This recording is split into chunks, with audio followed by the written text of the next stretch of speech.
Hi all, ನಮಸ್ಕಾರ ಎಲ್ರಿಗೂ. ಗೊತ್ತಿರೋದನ್ನು ಹಂಚ್ಕೊಳ್ಳೋಣ, ಗೊತ್ತಿಲ್ಲದೆ ಇರೋದನ್ನ ತಿಳಿದುಕೊಳ್ಳೋಣ ಅಂತ ಕೇದಾರಕಿ ಕನ್ನಡ ವಾಹಿನಿಗೆ ಮತ್ತೊಮ್ಮೆ ಎಲ್ಲರನ್ನು ಸ್ವಾಗತಿಸ್ತಾ ಇದ್ದೀನಿ. ಒಮ್ಮೊಮ್ಮೆ ಮನೆಯಲ್ಲಿ ತರಕಾರಿನೇ ಮುಗ್ದೋಗಿರುತ್ತಪ್ಪ, ಈ ಚಪಾತಿ ಜೊತೆ ಏನು ಪಲ್ಯ ಮಾಡೋದು ಅಂತ ವರಿ ಮಾಡ್ಕೋತಾ ಇದ್ದೀರಾ? ಬನ್ನಿ, ಇವತ್ತು 10 ನಿಮಿಷದಲ್ಲಿ ಕ್ವಿಕ್ಕಾಗಿ ಒಂದು ಟೊಮೆಟೊವನ್ನು ಬಳಸ್ಕೊಂಡು ಪಲ್ಯ ಮಾಡೋದನ್ನು ಹೇಳ್ಕೊಡ್ತೀನಿ. ಚಪಾತಿ ಜೊತೆಗಂತೂ ತುಂಬ ಸೂಪರ್ ಕಾಂಬಿನೇಷನ್. ನಾನಿಲ್ಲಿ ಒಗ್ಗರಣೆಗೆ ಸಾಸಿವೆ ತೊಗೊಂಡಿದ್ದೀನಿ, ಉದ್ದಿನಬೇಳೆ, ಕಡಲೆಬೇಳೆ ಹಾಗೂ ಒಂದು ಅರ್ಧ ಸ್ಪೂನಷ್ಟು ಅರಿಶಿಣ ತೊಗೋತೀನಿ. ಹಾಗೆ ಒಂದು ದೊಡ್ಡ ಈರುಳ್ಳಿನ ತೊಗೊಂಡಿದ್ದೀನಿ, ಸ್ವಲ್ಪ ಕರಿಬೇವು, ಒಗ್ಗರಣೆಗೆ ಎಣ್ಣೆ, ಒಂದು 4 ಹಸಿಮೆಣಸು, ಒಂದು 4ರಿಂದ 5 ಬೆಳ್ಳುಳ್ಳಿ ಜಜ್ಜಿಕೊಂಡಿದ್ದೀನಿ, ಚಿಕ್ಕ ತುಂಡು ಬೆಲ್ಲ. ನಿಮ್ಗೇನಾದರೂ ಬೆಲ್ಲ ಇಷ್ಟ ಇಲ್ಲ ಅಂದರೆ ನೀವು ಸ್ಕಿಪ್ ಕೂಡ ಮಾಡ್ಬೋದು. ಹಾಗೆ ಒಂದು ಚಿಕ್ಕ ಬೌಲಷ್ಟು ತೆಂಗಿನಕಾಯಿ ತುರಿ, ಆಮೇಲೆ ಕೊತ್ತಂಬರಿ ಸೊಪ್ಪು, ಒಂದು 5 ಟೊಮೆಟೊ ತೊಗೊಂಡಿದ್ದೀನಿ ಹಾಗೂ ರುಚಿಗೆ ತಕ್ಕಷ್ಟು ಉಪ್ಪು. ಈಗ ಕ್ವಿಕ್ಕಾಗಿ ಮಾಡೋದು ಹೇಗೆ ಅಂತ ನೋಡೋಣ. ಒಲೆ ಮೇಲೆ ಒಂದು ಕಡಾಯಿನ ಇಟ್ಕೊಂಡು ಒಂದು 2ರಿಂದ 3 ಸ್ಪೂನ್ ಎಣ್ಣೆ ಹಾಕ್ಕೊಂಡಿದ್ದೀನಿ.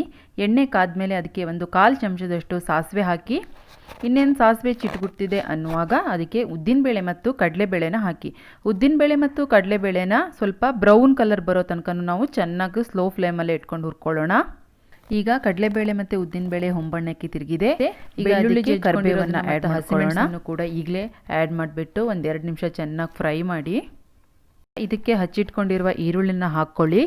ಈ ಈರುಳ್ಳಿ ಒಂದು 50ರಿಂದ 60% ಚೆನ್ನಾಗಿ ಫ್ರೈ ಆಗಬೇಕು. ಆ ನಂತರ ಇದಕ್ಕೆ ನಾವು ಟೊಮೆಟೊ ಹಾಕೋಣ. ಈರುಳ್ಳಿ ಎಣ್ಣೆಲಿ ಚೆನ್ನಾಗಿ ಫ್ರೈ ಆಗಬೇಕು, ಅಲ್ಲಿ ತನಕ ಫ್ರೈ ಮಾಡಿ. ಉಪ್ಪನ್ನು ಈಗಲೇ ಹಾಕ್ಕೊಳ್ಳಿ. 5 ನಿಮಿಷ ಈರುಳ್ಳಿನ ಫ್ರೈ ಮಾಡಿದ ಮೇಲೆ ಅದು ನೀವು ನೋಡ್ಬೋದು ಸ್ವಲ್ಪ ಟ್ರಾನ್ಸ್ಪರೆಂಟ್ ಕಲರ್ಗೆ ತಿರುಗುತ್ತೆ.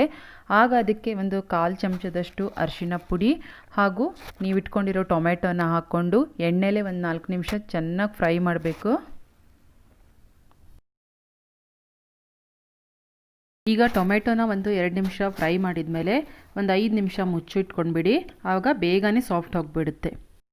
ನಾನಿಲ್ಲಿ ಒಂದು 5 ನಿಮಿಷ ಮುಚ್ಚಿಟ್ಕೊಂಡು ಬೇಯಿಸಿದ್ದೀನಿ. ನೋಡ್ಬೋದು ನೀವು, ಇವಾಗ ತುಂಬಾ ಸಾಫ್ಟಾಗಿ ಹೋಗಿಬಿಟ್ಟಿದೆ. ಇವಾಗ ಇದಕ್ಕೆ ನಾವು ಇಟ್ಕೊಂಡಿರೋ ತೆಂಗಿನ ತುರಿನ ಹಾಕ್ಕೊಂಡು ಬಿಡೋಣ. ನಿಮಗೆ ಖಾರ ಏನಾದರೂ ಕಮ್ಮಿ ಅನಿಸಿದರೆ ಇವಾಗ ನೀವು ಅಚ್ಕಾರದ ಪುಡಿ ಬೇಕಾದರೂ ಸೇರಿಸ್ಕೋಬೋದು. ಉಪ್ಪೇನಾದರೂ ಕಮ್ಮಿ ಇದ್ದರೆ ಆ್ಯಡ್ ಮಾಡ್ಕೊಳ್ಳಿ. ತೆಂಗಿನಕಾಯಿ ತುರಿ ಹಾಕಿಬಿಟ್ಟು ಬೆಲ್ಲ ಬಳಸೋರಿದ್ದರೆ ಈಗಲೇ ಹಾಕಿ ಬೆಲ್ಲನ. ಇವಾಗ ಕೊನೆಯದಾಗಿ ಕೊತ್ತಂಬರಿ ಸೊಪ್ಪನ್ನು ಹಾಕಿಬಿಟ್ರೆ ನಮಗೆ ರುಚಿಯಾದ ಸ್ವಲ್ಪ ಸಿಹಿ, ಸ್ವಲ್ಪ ಹುಳಿ, ಸ್ವಲ್ಪ ಖಾರ ಟೊಮೆಟೊ ಗೊಜ್ಜು ರೆಡಿಯಾಗಿಬಿಡುತ್ತೆ. ನೋಡಿದ್ರಲ್ವಾ?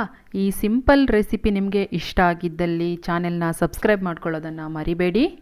ಹಾಗೆ ಲೈಕ್ ಮಾಡಿ, ಶೇರ್ ಮಾಡಿ, ನಿಮ್ಮ ಅನಿಸಿಕೆಗಳನ್ನು ಕಾಮೆಂಟ್ಸ್ನಲ್ಲಿ ತಿಳಿಸಿ.